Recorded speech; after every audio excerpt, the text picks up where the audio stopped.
Hello दोस्तों, स्वागत है आपका उमा मोटिवेशन में। और मैं हूँ आपकी दोस्त उमा।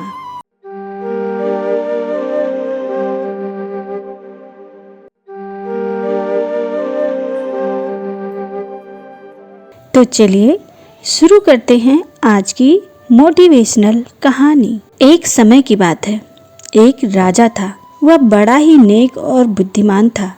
उसे अपनी प्रजा से बड़ा ही स्नेह था। उस राजा का मानना था कि एक राजा के लिए उसकी प्रजा उसकी संतान के समान होती है और प्रजा के बिना राजा का अस्तित्व ना के बराबर है। अतः प्रजा के सुख दुख का ध्यान रखना एक अच्छे राजा का कर्तव्य है और इसलिए वह अपने राज्य की प्रजा का बहुत ध्यान रखता था। उसने अपने प्रजा की दैनिक जरूरतों का भी पूरा ध्यान रखा था। राज्य में कोई भूखा प्यासा न रहे, कोई ऐसा न हो जिसके सिर पर छत ना हो। इसलिए उसने राज्य में बहुत सी धर्मशालाएं बनवाई, शहर और गांवों में कुएं और नलों की व्यवस्था कराई। कुल मिलाकर कोई कुछ करे या ना करे, पर किसी को भूखा नहीं मरना था उस राज्य में।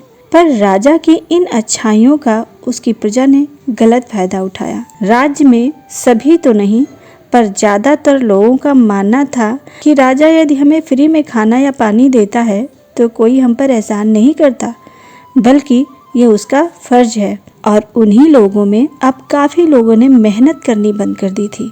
वे ज्यादातर या तो सोते रहते या फिर इधर उधर बैठकर गप्पे मारते रहते। जो मेहनती लोग थे उन्हें भी अपने साथ बैठने के लिए वो कहते। फलस्वरूप पूरे देश में अब आलसियों की संख्या बढ़ने लगी थी। और फिर एक दिन ऐसे ही आलसियों का एक झुंड राजा के दरबार में पहुंचा और गुहार लगाई कि महाराज, हम लोगों से मेहनत का काम नहीं हो पाता। हम जरा सा काम करते हैं तो थक जाते हैं। अतः हम चाहते हैं आप हम सबके आराम की व्यवस्था कर दें। राजा से ऐसी बातें करते हुए उनमें किसी को जरा भी शर्म नहीं आई, बल्कि वे लोग राजा से बोले कि हमारे आराम के बारे में सोचना भी आपका फर्ज है। आखिर हम आपकी प्रजा हैं। राजा ने उनकी बातें जब सुनी तो उन्हें अंदर से बड़ा दुख हुआ। वह समझ गया कि उनकी प्रजा उनके दिए हुए व्यवस्थाओं का गलत लाभ उठा रही है। पर राजा संयत होकर बोला कि ठीक है, हम आप लोगों के आराम की व्यवस्था करते हैं। फिर राजा ने ऐसे लोगों के लिए राज्य में एक अलग से रहने की व्यवस्था कर दी। फिर क्या था, जो लोग कुछ करना नहीं चाहते थे, आलसी थे और बस बैठे बैठे खाना चाहते थे, अब उन्हें बस सुकून ही सुकून था। उन्हें टाइम पर बना बनाया खाना मिलता और सोने के लिए बिस्तर, जिस पर वे लोग दिन भर खा पीकर बस पड़े ही रहते। इसी तरह कई दिन बीत गए। एक दिन राजा खुद वहां पहुंचे और उन लोगों को दूर से चुपचाप देखने लगे। उन्होंने देखा कि कोई तो बैठा है और कोई लेटा। उन सबको देखकर ऐसा लगता था कि वो लोग कई दिनों से नहाए तक नहीं हैं। राजा को दुख भी हुआ और गुस्सा भी आया। राजा ने प्रजा के सुख दुख को ध्यान में रखकर बहुत सारे कार्य किए थे, पर उनके किए अच्छे कार्यों का ऐसा गलत असर होगा यह वह राजा नहीं जानते थे। ऐसा उन्होंने सोचा भी नहीं था। राजा जानता था कि उसमें कुछ तो आलसी हैं और कुछ बने हुए आलसी हैं।